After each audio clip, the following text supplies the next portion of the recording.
Top 10 ஹீரோஸ்க்குள்ள நம்ம இருக்கணும். Okay. அதுக்கப்புறம் டாப் 5 ஹீரோஸ்க்குள்ள நம்ம இருக்கணும். அதுக்கான வேலைகள் என்ன பண்ணணுமோ அத நம்ம பண்ணணும். பெர்ஃபார்மன்ஸ் சரியா வரல நம்மளுக்கு அப்டின்னா, அத வந்து நம்ம கத்துக்கணும்.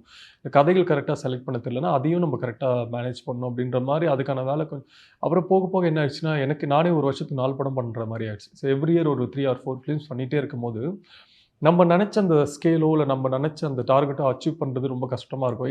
இந்த 4 படமும் நான் இந்த இந்த ஒரு 1 இயர்ல நான் பண்ணி ஆகணுன்ற சிச்சுவேஷனுக்கு ஏத்த மாரி ஒரு நல்ல கதையோட வந்திருப்பாங்க டைரக்டர். இல்ல தெரிஞ்ச டைரக்டர். அவரும் நல்ல ஒரு புரொடக்ஷனோட நல்ல ஒரு எல்லாமே ஒரு நல்ல ஸ்கிரிப்ட்டா வந்திருக்கும். இல்ல இந்த ஸ்கிரிப்ட் போக போக ஷூட் பண்ணும்போது இன்னும் டெவலப் ஆகும் அப்டின்ற ஒரு நம்பிக்கை இருந்திருக்கும்.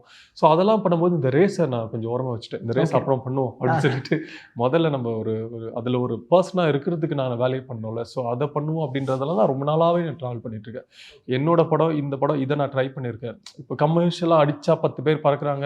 நான் பஞ்ச் டயலாக் பேசிட்டு போறேன். அந்த மாரி எந்த படமும் எனக்கு இருக்காது. ஸோ ஆமா, மேபி ஆமா. தெரியல. அந்த மாரி பண்ணியிருந்தா கூட நம்ப இப்ப இருக்கிற அந்த நிலைமையோட ரேஸ்ல. இன்னும் போயிருக்கலாமோ! இல்ல இதோட கீழ வந்திருக்கலாமான்னு தெரியல. பட் என்னோட ஐடியாஸ் அது கிடையாது. எல்லா படமும் டிஃபரெண்ட்டா ட்ரை பண்ணணும். எல்லாமே ஒரு புதுசா இருக்கணும் அப்டின்றது தான் ஒரு ஐடியா. ஓகே. ஏன்னா பின்னாடி வந்து இப்ப தான் ஆரம்பிச்சிருப்பாங்க கரியர. அவங்க நடிக்கிற படங்கள் எல்லாமே நல்ல நம்பர்ஸ் ஆமா. பண்ணுது கரெக்ட். அப்டின்ற மாரி ஆமா, இருக்கும். ஆமா. அப்ப அந்த ஏன்னா கேப்பபிள் இருக்கு, கேலிபர் இருக்கு, எக்ஸ்பீரியன்ஸ் இருக்கு. அவர பார்க்காத டீம் நெறைய பேர் சேர்ந்திருக்காங்க. அவர போய் அப்ரோச் பண்ணாலுமே பண்றதுக்கு ஆட்கள் ரெடியா இருப்பாங்க. இருப்பாங்க. அப்டி இருந்தும் ஏன் அண்ணன் பண்ணலன்ற ஒரு கேள்வி வரும். அதுதான். இப்ப என்ன சொல்றீங்களா? உங்கள தான். ஆமா. அது நான் சொன்னேன்ல, இந்த செலக்ஷன் ஆஃப் த மூவி வந்து ஆல்ரெடி இப்போ நம்ப இந்த படம் ரிலீஸ் ஆகுது.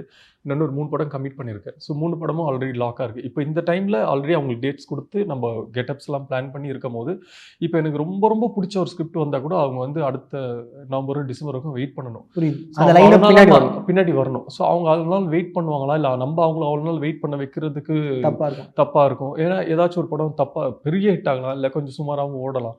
ஸோ இதுக்கு நடுவுல அவங்க நம்மள இல்லங்க இந்த படம் நாங்க அப்ப பேசும்போது இவ்ளோ பட்ஜெட்ல பண்ணலாம்னு நெனச்சோம். இப்ப அத பண்ண அந்த மாரி கன்ஃப்யூஷன்ஸே வேணான்னு சொல்லி தான், இல்ல நம்ம படம்லாம் ரிலீஸ் ஆகி என்ட்ட டேட் இருக்கும்போது நீங்க பேசுங்க அப்டின்ற மாரி சொல்லி, அதான் ஒரு மாரி ஒரு காம்ப்ளிகேட்டா ஒரு இதுவான்னு போயிட்டு இருக்க சூழ்நிலை சிச்சுவேஷன் தான் சூழ்நிலையில தான் என்னோட இப்போ படம் செலக்ட் பண்றது, நடிக்கிறது, ரிலீஸ் ஆகுது இது எல்லாமே இப்டி போயிட்டு இருக்கு. இதெல்லாம் ஒரு டைம்ல ஒரு நம்மளுக்குன்னு ஒரு ஒரு பெரிய பிசினஸ் ஒண்ணு வந்ததுக்கப்புறம், நீட்டா 1 வருஷத்துக்கு 1 படம் இல்ல 2 படம் இந்த இந்த டைரக்டரோட நான் பண்றேன் அப்டின்னு நம்ம ஒரு கரெக்ட்டா ஸ்கேல் பண்ணலாம்.